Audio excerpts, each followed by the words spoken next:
Hello there, Homeschool Nolan here to help you navigate learning in the digital age. China has certainly been in the news a lot lately, and if you watch some of my previous videos, you know that I've argued that our children are likely to grow up in a world where China becomes increasingly important. So it's a good idea to try to understand China. But in order to understand China today, you need to understand its history. But lately, there has been a growing realization that many of us in the West who are optimistic about China's rise have been simply wrong about China. I recently came across this interesting book, Getting China Wrong. It's written by Aaron Friedberg, who's a professor of politics and international affairs at Princeton University.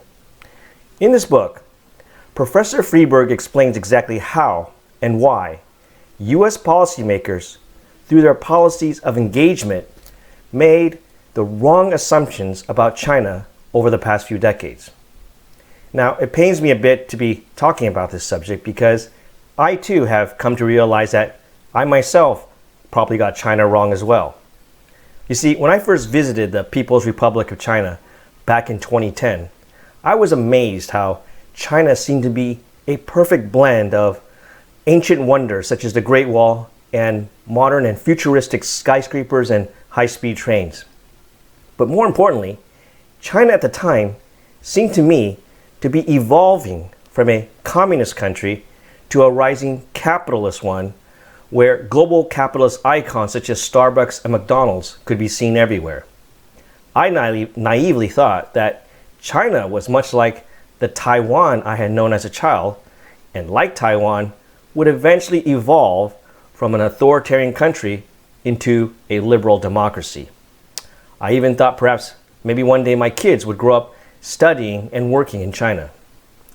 But that doesn't seem likely now given the events of the last couple of years. So how exactly did the experts in the West get China wrong? Well, Professor Friedberg's main thesis is that U.S. policy leaders from both parties over the past few decades believed that engagement with China and helping them grow economically would bring rising prosperity, which in turn would eventually lead to political liberalization. China would then hopefully become an important and a responsible stakeholder in the global economy. But this hasn't happened as hoped. In fact, quite the opposite, as China has become more authoritarian at home and more confrontational abroad during the past few years. So then, why did policymakers get China wrong? Well, Friedberg also argues that leaders got China wrong because they failed to recognize, or at least acknowledge, that China, under the Chinese Communist Party, has been and remains a country governed under a Leninist political system. Now, what exactly is a Leninist system? And how is that different from communists? Well, Vladimir Lenin, of course, was the Russian revolutionary who over 100 years ago founded the Soviet Union. Now, unlike Karl Marx, who never governed any country, Lenin created a system of government whereby all power resides in a single party, the Communist Party. In a Leninist system, the party has absolute authority on all aspects of everyone's lives. Opposition is not allowed and dissent is crushed. Now, you may remember that Karl Marx, in his Communist Manifesto, summed up communism as the abolition of private property. But beginning in 1979, under Deng Xiaoping, the Chinese Communist Party began allowing people to not only own private property, but to get rich as well. China opened up its markets and its economy to Western capitalism. Western capitalists were only too eager to engage with China and get rich. Along with all of this came the assumption, though, or at least a hope, that China would eventually open up its political system as well. But we now know that the ruling Chinese Communist Party never intended to loosen its grip on Chinese society. They were willing to open up their economy only out of necessity to lift their country out of poverty. And they took the collapse of the Soviet Union in 1991 as a warning of what not to do rather than as an example to follow. So what can we learn from getting China wrong? I believe that there are two important lessons we can learn from getting China wrong. The first is that economic freedom doesn't always lead to political freedom. 60 years ago, the influential Nobel Prize economist Milton Friedman wrote a book called Capitalism and Freedom. In this book, Friedman argues that capitalism and the economic freedom that comes with it is a necessary precondition for political freedom. Now, in the 2002 edition of the book, 20 years ago, Friedman says something interesting about China in the preface. He writes, quote, "The limited increase in economic freedom has changed the face of China, strikingly confirming our faith in the power of free markets.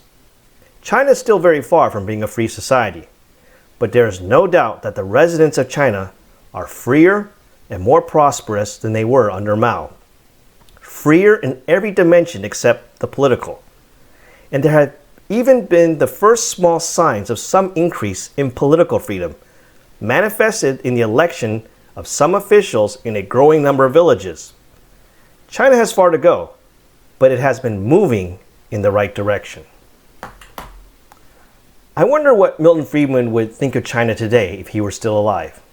Would he have revised his thesis about capitalism and freedom? Or would he maybe even have acknowledged that maybe he got China wrong too? We can never know for sure what Friedman would write today. But what we do know for sure is that China has taught us that capitalism doesn't always lead to freedom. The second important lesson we can learn from getting China wrong is to be careful when drawing parallels with other countries.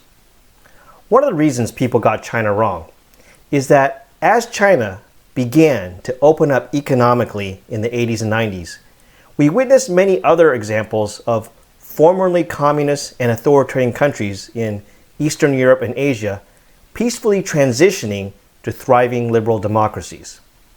It only seemed natural to be optimistic that China would follow suit.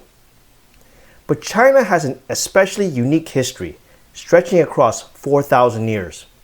And for most of the last 2,000 years, China was the preeminent civilization of the world, ruled by imperial dynasties that governed China from the top down. More importantly, China did not follow the lead of other countries. Instead, over the centuries, foreigners from all over the world would come to China and kowtow to the emperor. In that sense, the behavior and ambitions of the current reign of the Chinese Communist Party is quite consistent with past rulers of China. So you can't really draw parallels between China and other countries, because there are simply no other countries in the world like China. So in summary, many of us in the West got China wrong during the past few decades because we failed to recognize that China has and remains governed by a Leninist regime that is determined to hold on to power. The ruling party absolutely never had any intention of liberalizing their political system, and this mindset is quite consistent with thousands of years of Chinese history. The good news, though, is that we can at least now apply the lessons we have learned going forward. But perhaps just as importantly, we should also ask ourselves this question: does China get the United States and the West wrong? Is China wrong when they look at the polarization and division in our democracies and see it as a sign of weakness? That's for us and our children to decide.